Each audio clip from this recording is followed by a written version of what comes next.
Welcome to Land House. I'm Seth. Today I'm installing the iSpring RO500AK Reverse Osmosis under sink filter. This water filter is easy to install and gives you nice clean drinking water anytime you want it at the tap. So let's go ahead and get to work installing this RO system. There's the installation manual, the power brick. It's got the 3 different tubes, tap or faucet, adapter to allow the tubes to go into the system, a little bit of hardware, and the saddle that goes on the drain pipe. And then here is the reverse osmosis main box here. Now it's got the filters that we'll have to take the packaging off of, and those are going to snap into place. There are 3 of them in total. 3 different buttons, as you can see. Up top you've got your drain line, drinking faucet inlet. Power is located over here, and some information down on the back side. For step number 1, I'm going to remove the cartridges, and I'm just going to cut out the packing material that was included on these. Remove the protective cover, and then reinstall this cylinder here.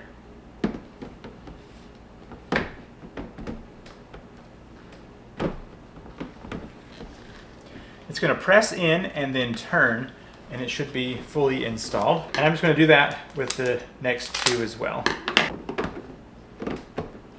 When installing the cylinders, make sure the top of the cylinder is facing toward the left of the machine.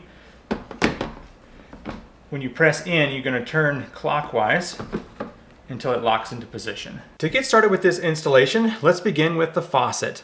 The first step is to drill a 1/2-inch hole into your sink. Now I've already got a hole that's a bit bigger than that, but I think it's going to work. But for you, just make sure you do a 1/2-inch hole and you're going to be good to go.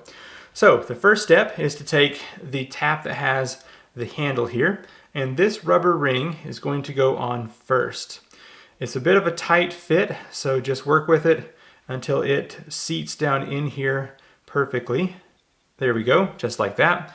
Now this whole device here is going to fit down into the 1/2-inch hole. After that, I'm going to install this rubber washer, then the plastic washer. After that, there's going to be this threaded adapter which will hold everything in place. And then after that, I'm going to be installing this, which is going to go from the metal pipe here to the plastic tube.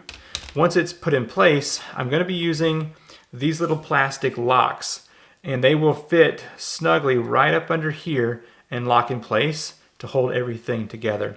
As you can see, the hole that I've got is already here, and it's much bigger than a 1/2-inch, but from what I can tell, this will still fit here and work out well. So I'm going to place it right where I want it. I now have the faucet installed with the 2 different washers. I'm going to take this gray adapter here and click this into position. Now I need to use one of those blue locks on the top to prevent this from coming back down. It's going to be hard to show you that. I'm going to insert the smaller white tube, and you'll see that it has a line, and it's going to match up perfectly. And then I'm going to put the lock on that next. So this little blue lock is going to go right in here, and that should be all we have to do for the faucet. The next step in the installation process is to gather the fresh water from my well. I'm going to use this adapter right here. Now if you have smaller lines, you can also use these adapters right here, and that will allow you to gather your water from the city or from well or whatever you're using. So on this side right here is where the bigger tube is going to connect to, and then you can use this nut here to tighten that down so it doesn't have any leaks. Now whenever you're working with this system, you can turn the water on and off right here, and also when I install this, I'm going to turn off the main water coming in because I do have to open that system, and I don't want it spraying everywhere. So let's go ahead and get this installed underneath the sink. This white line here is the main water line coming into my sink. I'm going to shut that off so that the water will not be pouring out. And now I have to reach up under here, and I'm going to be adding to this valve right here, if you can see it, to add the reverse osmosis system to my water line. It does look like I'm going to have to use these adapters for my system, so I'm going to screw those into place, both the top and the bottom, and that will allow me to use the water line that I have. The white PEX here is my water line coming in. It then goes to the new adapter, which then carries on to go up to my sink faucet right there. So this right here is going to be where this white line is going to attach to. So I'm going to unscrew this. Now it's time to get the bigger white tube onto this spot right here. Now I've gone ahead and put the nut around that tube before I slide it into place. So now I can press this. As you can see, the larger line is now connected to the adapter. Now it's time to install the drain. This is a cradle which will go around the pipe.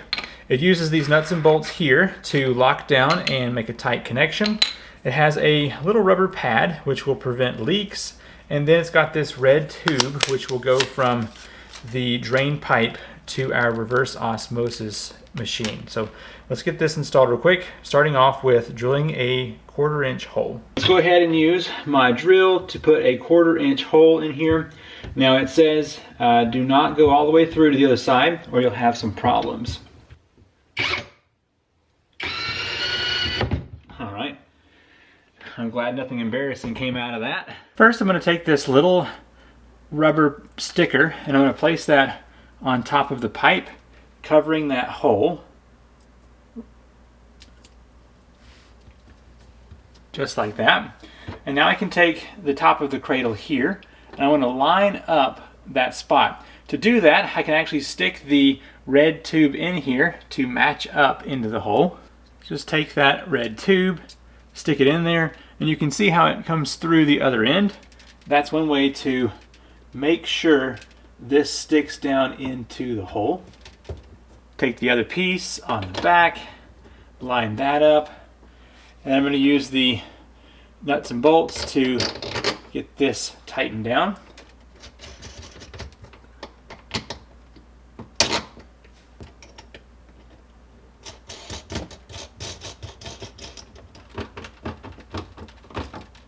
Lastly, to prevent the water hose from coming back out, I'm just going to stick one of those blue locks on there, and now it is locked into place. On the back of the unit there is a power input. I'm going to place that barrel plug in there, and I'm going to put the larger white line here on the inlet, the red in the drain, and the drinking faucet is going to go up to the faucet with that white small tube. This unit has a daily water production of 500 gallons with plenty of flow. The cartridges are pushed in or pulled out for easy install or replacement. And I really like how thin this unit is. It fits well under the sink. Now it is NSF certified to effectively reduce the TDS and provide a high purification. It has an alkaline filter to add minerals back to the water and balance the pH for a great taste. It also has an automatic self-cleaning mode, which will help to prolong the unit's lifespan. The filter water is great for both humans, animals, and for plants. The red line is going to go over here to the drain, which may be a bit difficult for you to see. I'm going to press that in. The smaller white line is going to go over here to the faucet tab.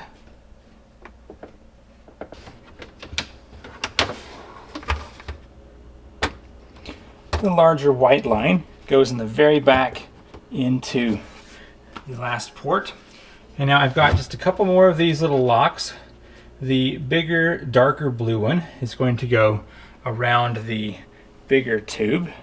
And these smaller blue ones are going to go around the drain and the faucet. Now the last thing we have to do for this install before we test it is to put the faucet right in here.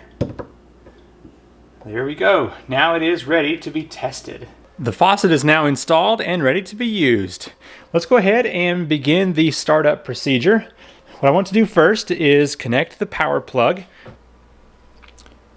There's one blue light and one red light blinking, so I have to turn on the water next. Now I have to reach up here and access that. We now have 3 blue lights on and 1 red blinking light. Water is now filling up the system. Vibrations are normal when this first starts up. I'm going to turn on the faucet.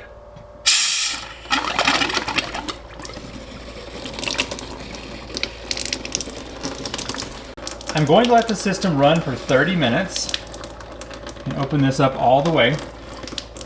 You can see it's going to be filtering out a lot of water. There's some discoloration at first.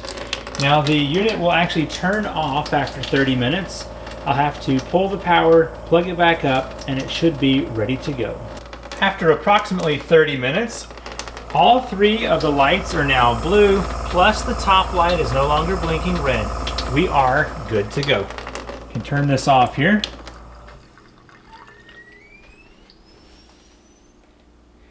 Once the system has reached pressure, it is totally silent.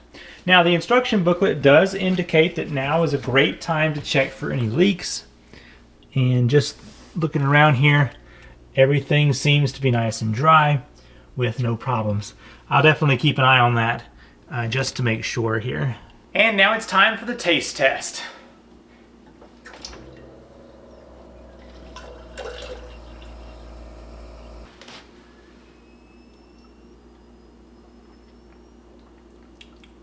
Tastes good.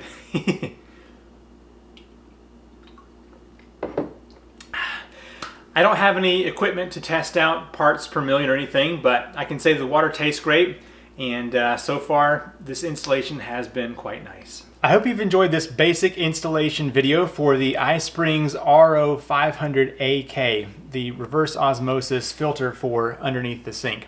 Now you do have to have a power plug somewhere available for the system, and you have to have access to be able to pull in your cold water side and put a hole through your sink, whether that be through tile or plastic or whatever your sink material is made out of. But the install is rather quick and easy. You just drill a hole through that drain pipe and then connect some adapters.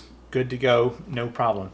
It's definitely a do-it-yourself kind of install. Now when the filters are needing to be changed, the lights will change color down here, indicating that it is time to purchase new ones. Now you can get those from either their website or on Amazon. I'll have links to those in the description as well as a link to this RO filter. I'm Seth with Land to House. Hope you've enjoyed the video, and I'll see you in the next one.